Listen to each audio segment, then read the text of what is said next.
Welcome to the Game Momentum podcast, focusing on timeless lessons from senior leaders in hospitality, travel, food service, and technology.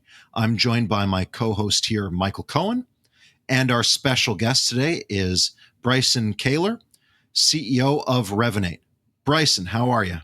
I am great. It is great to be here. Thanks for having me. Awesome. Well, great to have you on.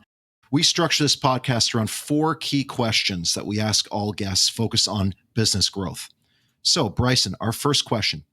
When it comes to scaling a business, what is the single piece of advice you would give to entrepreneurs from your perspective as a professional in hotel technology? Focus. Ruthless prioritization. Focus wins. There are a lot of really great ideas. There's more, shiny objects and things to chase. And especially in hospitality, where you've just got so many technologies that are not interconnected, kind of half-done things all over the place. You just see opportunity all over. But the reason we got into an environment where there's so many half-done things is we haven't been great at staying disciplined and focused on our prioritization. And, I would say, all gains are incremental, and some increments aren't gains. So really be really clear with yourself and your team and your customers and understanding your market around truly what increment will result in gains. Stay focused on those and park all of the other good ideas that you have for a later date. Interesting, Bryson. Why do you think our industry, the travel, hospitality, MICE innovation industry, has that hangover effect, maybe in regards to almost execution and chasing opportunistic scenarios without focus? Because we agree, and I've been guilty of that in the past as a CEO and leader of organizations as well as a mea culpa. But just curious, why do you think that's the case in travel and hospitality innovation technology? Yeah, it's a great question, and having spent a long time in and around this space, I joined IHG over 25 years ago, back in the day. And so having seen this for a long time, I think it's a great question. I think number one, it starts with the fact that, asset owners and management teams, they didn't get into hospitality because they love technology. I doubt there's a lot of general managers that wake up and go, you know what, I love data. And, I can't wait to get to the office today and, segment my guests into unique profiles so that, and target, that's just not, you get into hospitality because you love people, you love the vibe, you love entertaining and being hospitable, you love the energy that comes from running your plant, your facility, your hotel. You just love that. And, I think what happens is you get very focused on how do you serve and how do you improve. And, ideas and technologies come in and they're point solutions and they all sound good and they solve individual point problems you have. The next thing you know, you have 60 point solutions at your property. None of them connect to each other. Your data's all over the place. That creates fragmentation. And so you end up then with a lot of technologies that can never scale. They get to a couple hundred hotels and then they kind of peter out in terms of growth. And so our industry ends up with just this, great sea of, kind of popsicle stands that are really great popsicles, but, don't have real distribution at scale. And so we just end up with this very fragmented environment. And, so we've got the kind of big old stalwart players that, built the industry back with very innovative technology in the 50s and 60s, but have really struggled to innovate and transform themselves. And that's hard, right? It's hard when you have a big flying jumbo jet to change it in midair. And then you've got, on the other spectrum, you've got the smaller kind of, point solutions that have done really unique things. Don't get me wrong. They're great, but they don't scale. And then, there's only a few companies that, I think get to a place where you've got, over 10,000 hotels or whatever your scale metric is. that really then are built on modern technologies that are modern tech stacks and have scale. And so it is a unique, it's always been fascinating to me how what I would say is how underserved the hospitality industry has been by technology. And it's part of the reason why I was so excited to join Revinate was like, what an opportunity to actually take a company with modern tech capabilities and with 12,500 hotels scale, and let's really work towards helping solve some of these problems and bringing this data challenge that these point solutions have created for us. But it really goes back to why did people get into hospitality? And it's not because they're lovers of technology, which is great because we want them to be hospitable, great people running great hotels, and that's what they do.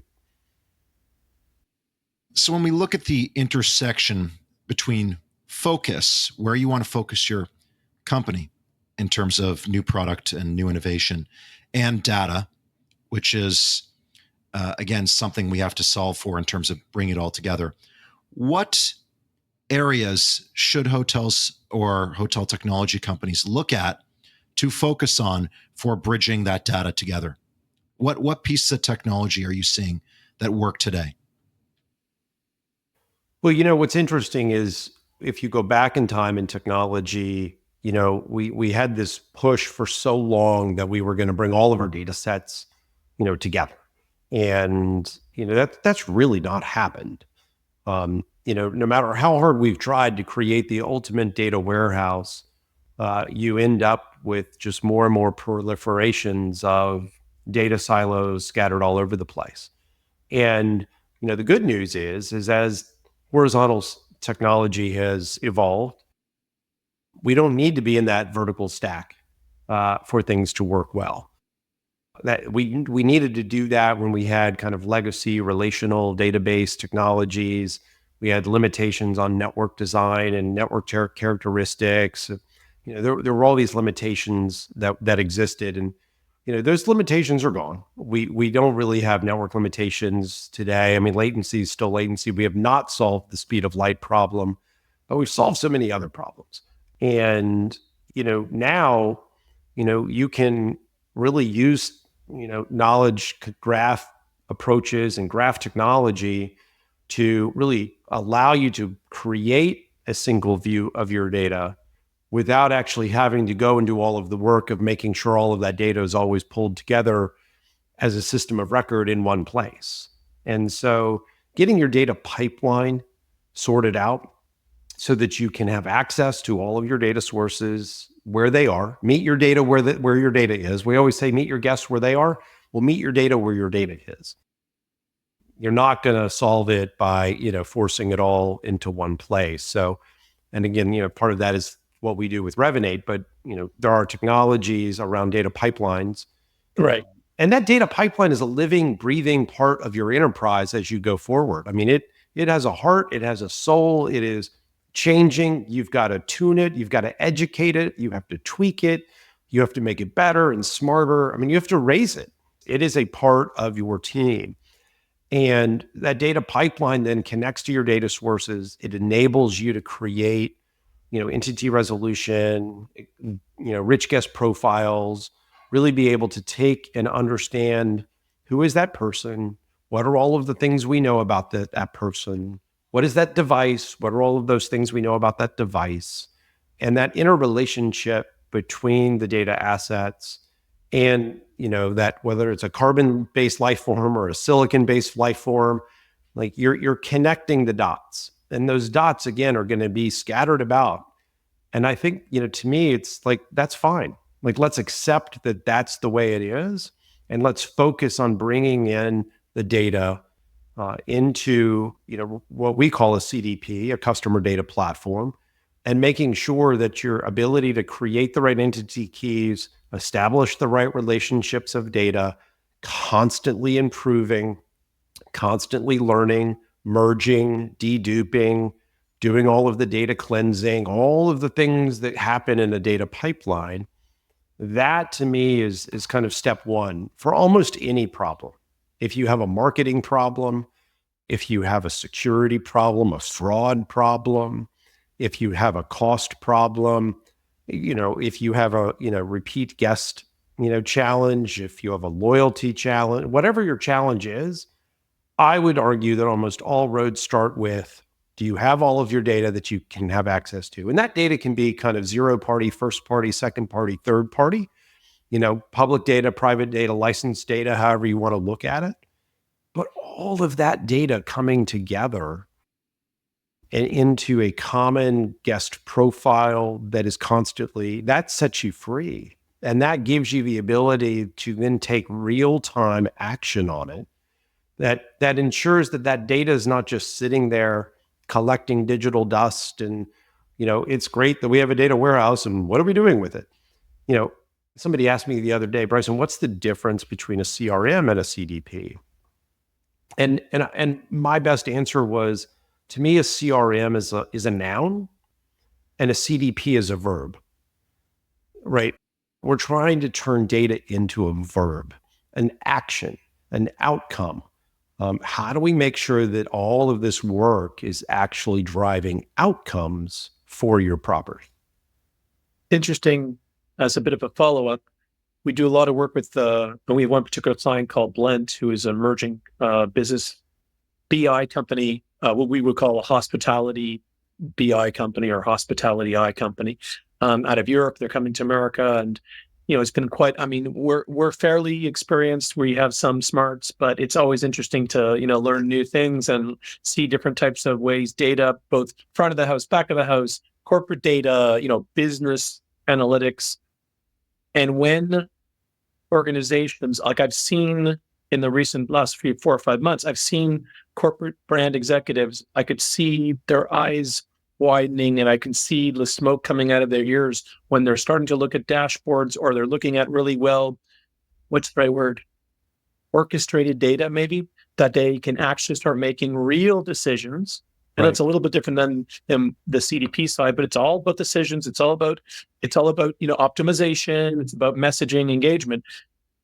But a lot of hotels don't know what they have. They don't even know what they have deployed. Right.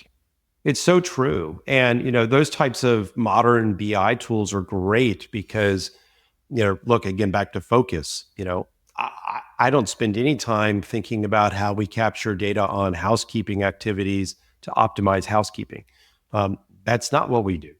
But that data could be interesting in a CDP to understand guest behavior. Right. But, those warehouses that are focused on helping management teams make better operational decisions are great sources of data.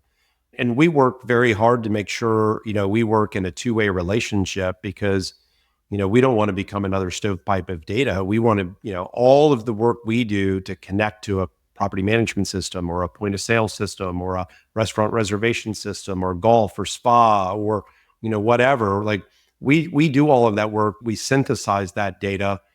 It's why we've got APIs. So if you want to connect that and put that into your BI tool and then mash that up with other data sets that aren't related to things we're focused on, like we're all for that. And we want to make that easy because, again, it's an exploration phase of, so where is all of my data? And what am I capturing on my Wi-Fi portal? And, what were my privacy policies on that Wi-Fi portal? And, how does that relate to, my, a point of sale system in the coffee shop versus my point of sale system in the gift shop versus whatever else? And these are all just, it's complex. And, companies that come in and focus on hospitality and know how to speak hospitality, know how to, really think about, the right connectors, the right words. And the more that the companies that are really focused in our space spend time evolving their capabilities, the easier it will become for, asset owners and management teams to get control over, a landscape that frankly has gotten a little scattered in the past, 10, 15 years. Bryson, we're going to move into our second question and edging on the point you said there about scattered. I love that word. It's a great lead in here. Bryson, what are some of the common pitfalls or failures you have witnessed that business owners should look to avoid when scaling their business? Yeah, I think that, back to, the prioritization, unlimited money does not create unlimited throughput, right? And so none of us are blessed with unlimited money, but there is this kind of fallacy sometimes, I think, especially in very technology driven organizations, that if I just have more money and I had more people, I could do more. And there's a limit to that. There's a limit to the throughput that, any company, even with unlimited money, can do. I mean, pick Google, right? We could or pick Apple. Like Apple, for all intents and purposes, has unlimited money. But there's a limit to how fast they can evolve. There's a limit to the number of problems they can solve. There's a limit to the amount of new products that they can release to the market. There's just a limit. And so you've got to really be purposeful and thoughtful and focused around, what are you trying to solve? How are you going to try to solve it? And don't overcommit to solving so many things that, you then think that you can just throw more money or bodies at a problem that, really at the end of the day, you just then misset expectations and then you disappoint. One of the things that I see so often right now, both in our space and in many others, is just the frustration that users and buyers of technologies have against missed roadmaps and missed deliverables. And, somebody came in and there was a pitch on something. And look, there's a time and place for an art of the possible conversation always. Somebody should always know, Bryson, where's Revinate going? What is your North Star? Where do you want to be 3 to 5 years from now? And I know that very clearly. I know exactly where we're going and I know exactly what we want to do, but that's different than let's have a roadmap conversation of, so what are you doing for me in 2025? Because customers are not buying in a SaaS world. They're not buying the product that exists today. They're placing a bet on that business of where they're going to evolve that product over the years to come. We're in a constant iterative evolutionary period where SaaS now, you get those upgrades. You don't have to go through forklifts. It's not something that your technology team has to go and install every time there's an upgrade. It just occurs. And that's great. But we, have to make sure that we stay ruthlessly disciplined on hitting our commitments against those roadmaps, because that's the bet that our customers are placing. They're placing a bet that we're going to deliver.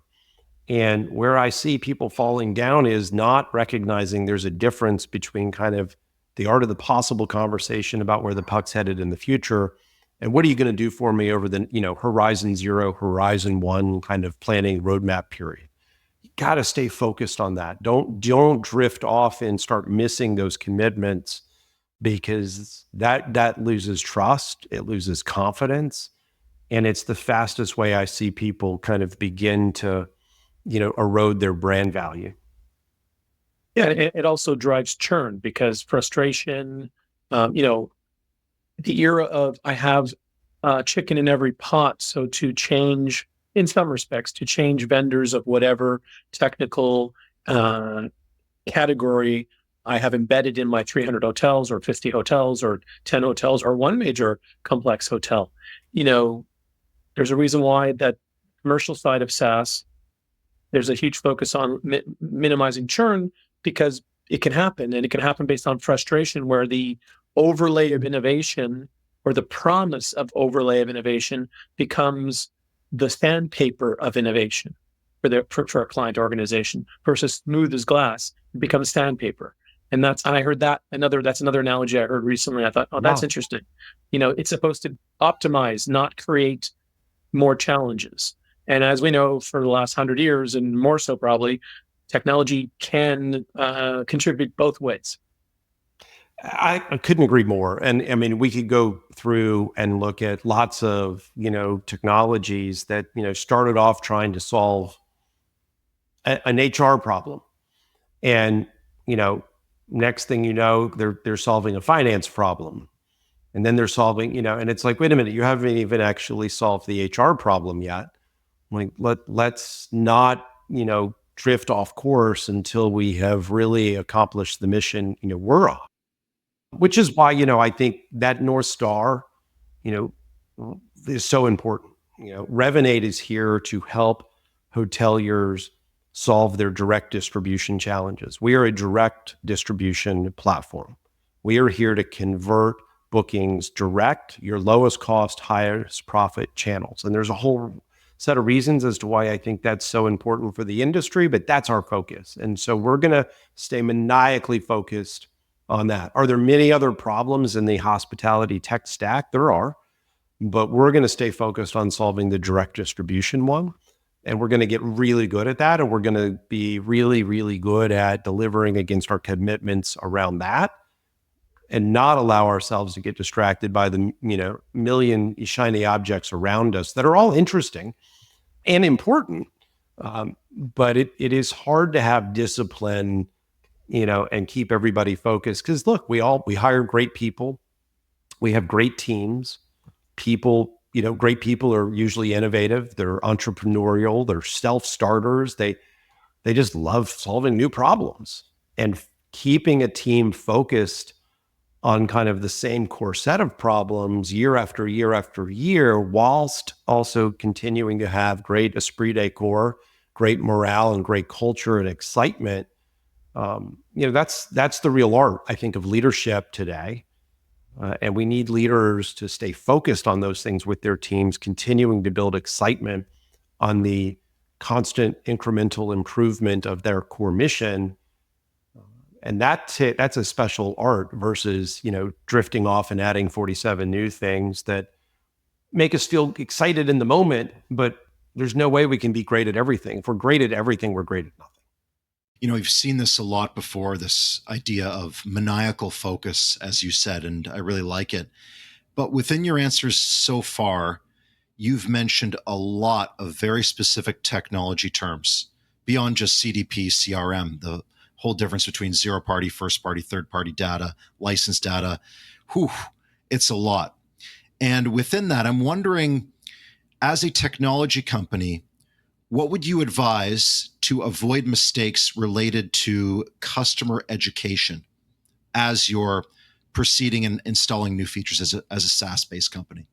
So I get very excited about this. I'm very passionate about our industry and what we're solving. So I could talk about these things all day long. And, just the conversation on zero-party data, we could probably have a whole podcast on. Yeah. Look, I think number one, my advice is be out there. One of the things I love most is talking to asset owners, management teams, people on the ground. I strive to make sure every day I talk to one or two people that are out in the field owning or operating a hotel. Listening. What are they up to? What are their challenges? I love being out there. I love going and visiting them.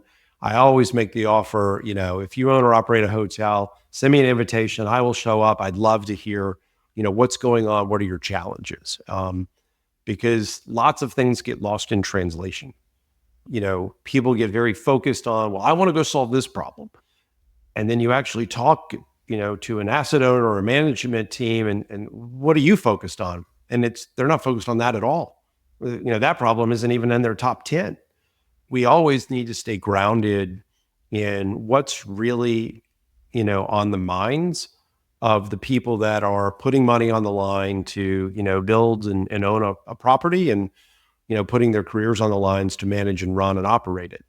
And, their needs, you've got to stay very close to. And the only way to do that is to be out there with them, be in the trenches, listen, and really take time to understand. You have to really take time to understand. And it does vary by time of year. We're in budgeting cycle right now. By and large, across the industry, we're in budgeting cycle. And, that's a different mindset. And that's a different way that we need to be showing up to help than when we're in, January and we're in kickoff mode and new project mode and lots of groups and other things that are happening. There's cycles that occur. And then there's going to be variance by region, and there's going to be various, whether you're an independent or branded property, and all of these uniquenesses, they really matter. And so I think it's important that, everybody stays close and listens And it doesn't mean that when you go hear some new problem, you should rush back to the office and like change your focus. It's to make sure that the focus that you have and the mission that you're on is still grounded with the right priorities against what you're hearing when you're out on the street. Interesting, because I'm going to say this with love and respect. You're a data geek. I am a smart one, a successful one. Self-proclaimed. It's a compliment. Oh, yeah. I mean, I all that. But it's very clear, like always, business is about people. Clients are obviously about interaction, about communication, about wants, needs, dreams, visions, etc.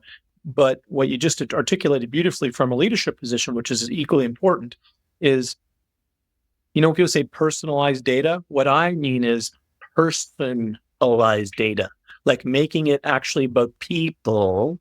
And it's hard to do. Many CEOs, for whatever reason, they're not comfortable or they don't make it a priority. I'm not just trying to say you're spectacular. I'm saying I think that's important that you called it out. Because when the majority of decision making, both in the client side and in the vendor side, in regards to the data world, in whatever industry, horizontal, vertical, people get myopically focused or maniacally focused on things. And what they don't sometimes do is actually have dialogue and have real conversations, on the street, as they say in French, on a cité, in the situation, right? And it's really good to hear, Bryson, because that's really, I think, a key, even learning lesson from this podcast for certain, not just CEOs, anyone in this industry. We all touch data. We're all involved in data in some way, shape, or form. It not be our core, responsibility, but it's absolutely part of our overall engagement with the industry. But making it personalized data as best we can. Hard to do, easy to say. It's important to do. But Michael, you've raised a really great point, which is that's really about an outcome, not a technology. And again, why does our industry struggle is we don't need to be going in and selling technologies. We need to be selling outcomes, right? What is the outcome we're trying to achieve? I'm trying to achieve an improvement of direct bookings, right? I want to shift 15% of your expensive third-party bookings to your better cost channels direct, right? That's my outcome that we deliver. Do we have a lot of technology under the covers that does that? Absolutely. But I'm not selling you technology. Now, if you're interested in talking about technology, I'll talk all day long, but really I want to talk to you about the outcome and your point on personalized data, that you're not bringing all of your data together and personalizing it just because there's some cool technology that says, hey, we build segments and we can personalize your website or your marketing or your campaign. Like, what's the outcome that we're trying to drive? And how do we make sure that we're reaching out to guests and talking to them in a personalized way? We're doing that because we're in the hospitality industry. We want to be hospitable.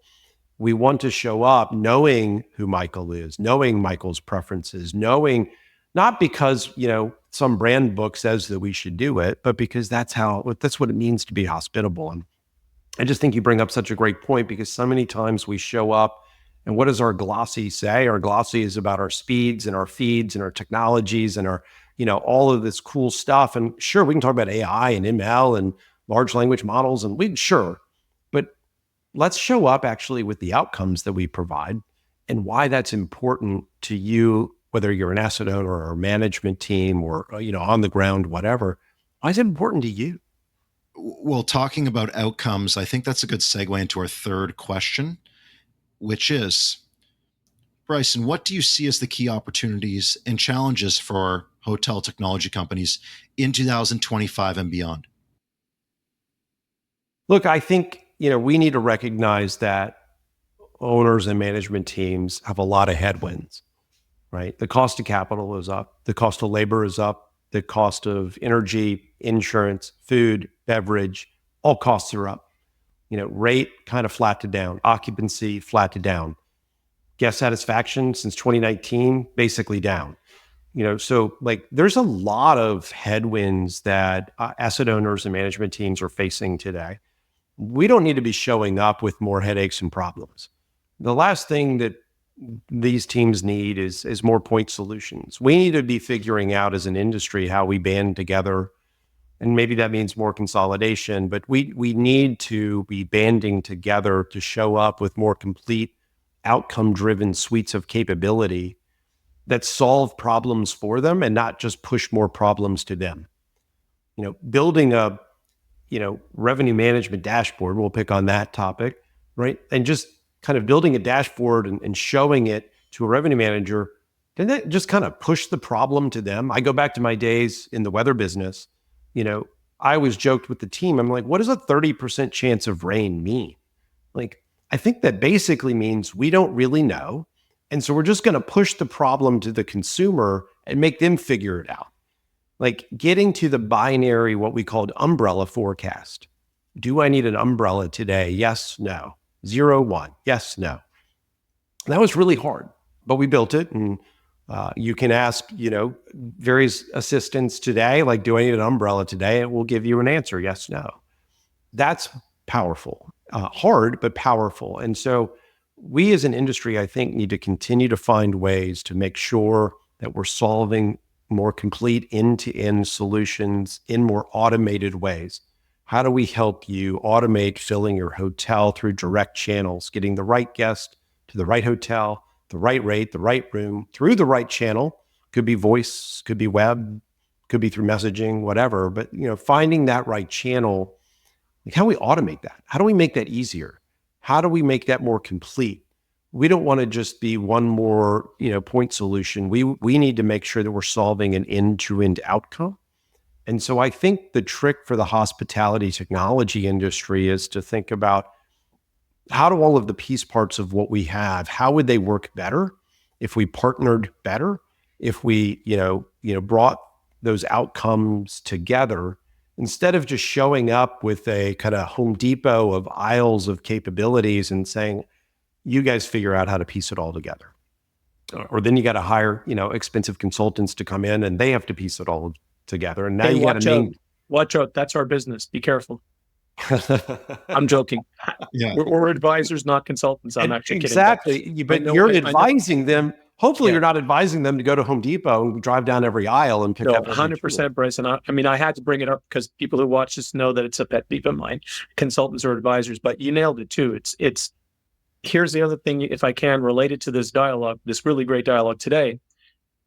Outside in, everyone says, people on the outside, hospitality, it's like the last industry to innovate. They're always 7 years behind. And there's some truth to that. We all know that. Yeah. Conservative a conservative industry, an industry that has a perpetual stress level because it is people facing, guest facing, passenger, patron facing, staffing challenges. But what are your thoughts? I'm sorry, Adam, I'm kind of taking the question, and if it's hopefully it's a applicable add-on.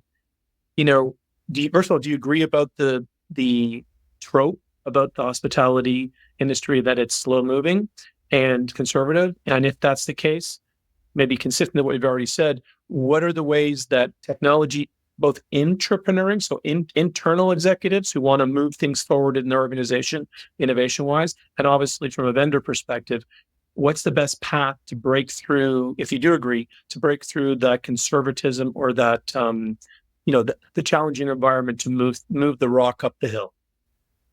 So I totally believe that hospitality is a laggard as it relates to technology innovation. That is for sure true.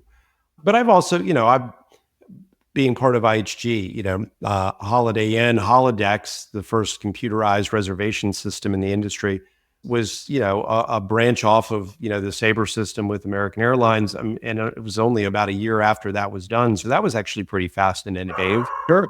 There was the first chain to, take a mobile booking via what was known as air to web back in the day.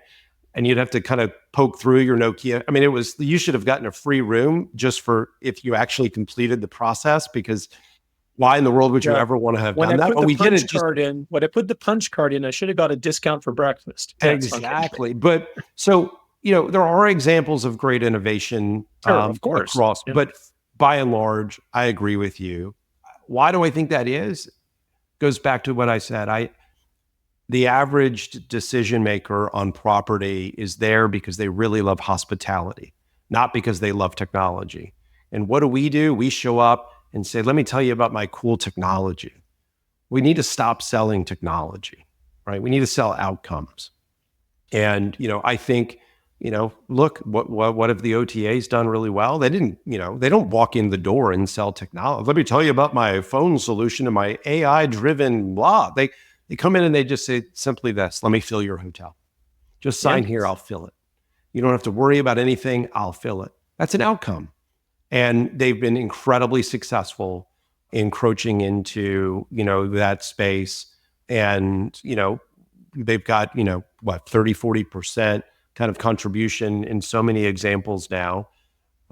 But I think we've got technology now that can power outcomes that enables the direct channels to be as powerful.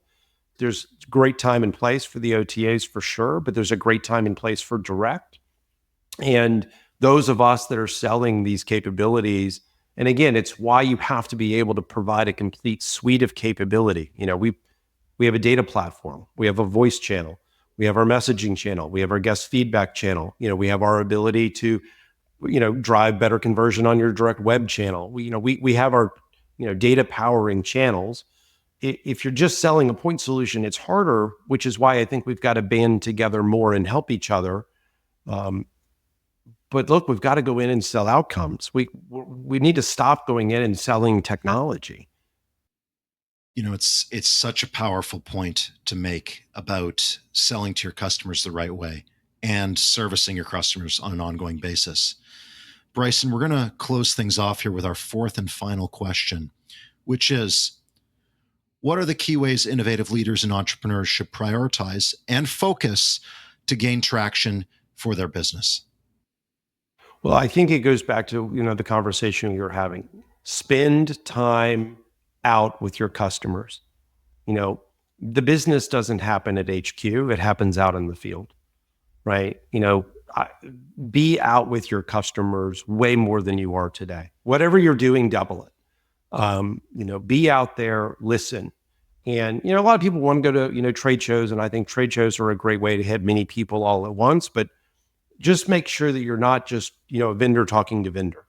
We don't need vendors talking. I mean, we need to do that too, because we need better partnerships, but spend time with the folks that are putting capital on the line to own, operate, build properties. Spend time with the people in the chairs running hotels, the management teams. Those folks really, that's where it all matters. That's where the magic is. If I could, advise anything, it would be to double the amount of time you spend with your real customers.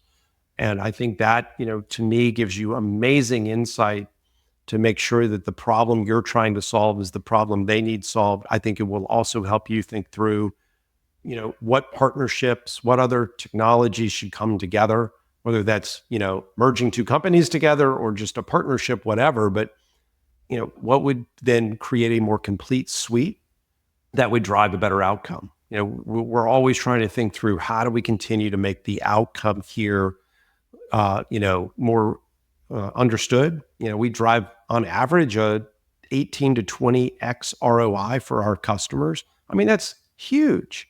You give me, $1, I give you 20 back. Like, let's do that deal all day long.